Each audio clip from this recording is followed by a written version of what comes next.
सबसे पहले तमाम आदरणीय गार्जियन जे भी उपासक के हम प्रमोद भूमिका को प्रणाम करते हैं और बहुत ही खुशी के बाद सबसे ज़्यादा धन्यवाद है सुना भैया के कि आप शिक्षा भी ये जारी रखले बनी कि वो लड़का के अगर सीखे की इच्छा होला कि हम गायक बनी हर एक चीज़ के शिक्षा का हर एक जगह कोचिंग बा चाहे कुछ भी बाबा की गायकी के शिक्षा जो बहुत मुश्किल बा तो सतीश भैया आरा में न पूरे हमने के जिला में भैया के माध्यम से शिक्षा के तो मिलेला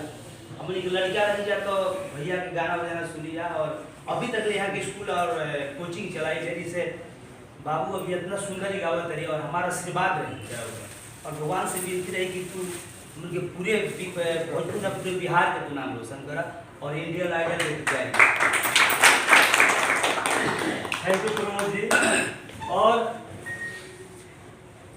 ये सारे जो हम ये देख रहे हैं इनके जो सूत्रधार हैं जिनके सौजन्य से ये सब संभव हो पाया है, मैं आदरणीय बिहार के चर्चित सर्जन डॉक्टर विजय गुप्ता सर से निवेदन करता हूँ कि आप आए और अपनी बहुमूल्य प्रतिक्रिया व्यक्त करें।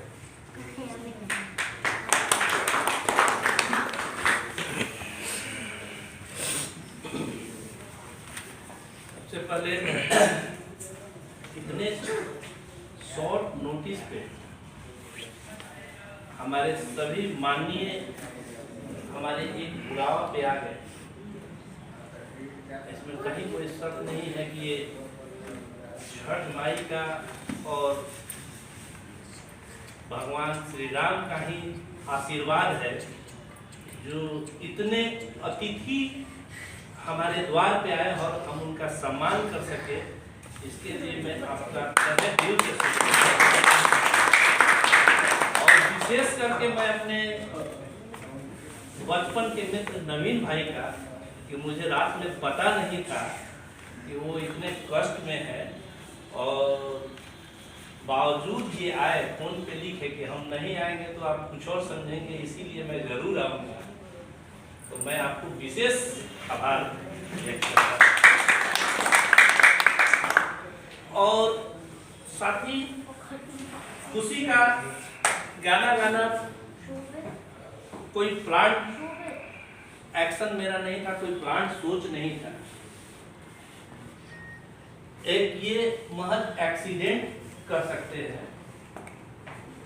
आज से 2 साल पहले की बात है, कोरोना से करीब 6 महीना पहले की बात थी। सर की बच्ची को,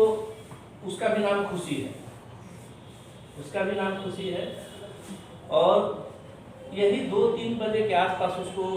कुछ शारीरिक परेशानी हुई तो ऑब्वियसली हर कोई किसी चिकित्सक के पास जाता है।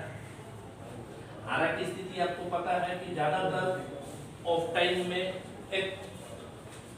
रिकॉग्नाइज चिकित्सक का मिल पाना थोड़ा सा कठिनाई है, सब लोग इस कठिनाई को समझ पा रहे होंगे। मेरा प्रयास है क्योंकि हम ऊपर नीचे रहते हैं तो यथासंभव कोशिश करते हैं कि अपने सामर्थ्य के हिसाब से लोगों को सेवा दे सकते। उसी क्रम में ये नीचे आए, उस समय तक इनसे कनेक्टेड हम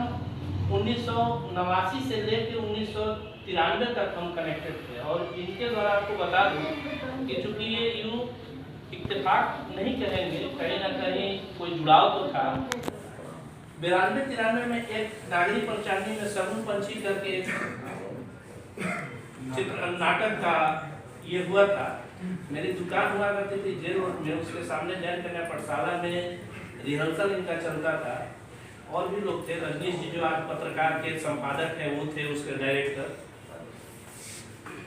तो मैं बता दूं कि उस समय मैट्रिक के बाद इंटर में गया था, 3-4 ट्यूशन चलता था।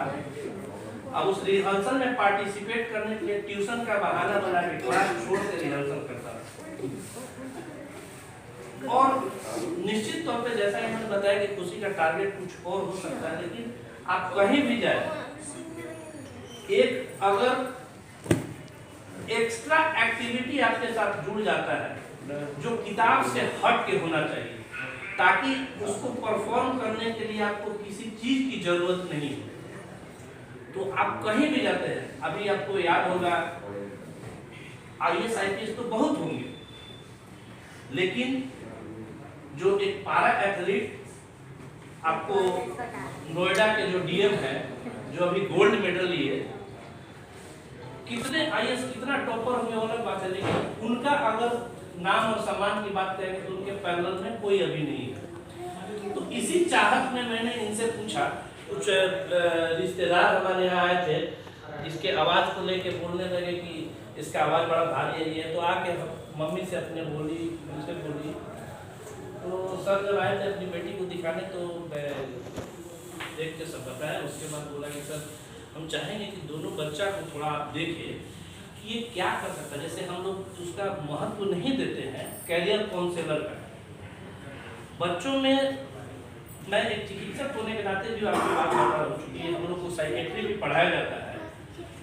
तो निश्चित तौर पे सभी लोग 5 साल के बाद, जब प्ले स्कूल के बाद आप फर्स्ट और सेकंड में जब बच्चा जाता है, उस समय एक कैरियर काउंसलर का निश्चित तौर पे मदद लेना चाहिए। क्योंकि आज ऐसा नहीं है कि आप डॉक्टर बनेंगे, इंजीनियर बनेंगे, IAS बनेंगे तभी आप समाज में अपना नाम प्रतिष्ठा और समाज को आप कुछ दे सकते हैं। धरती पे आगे के एवज में हमको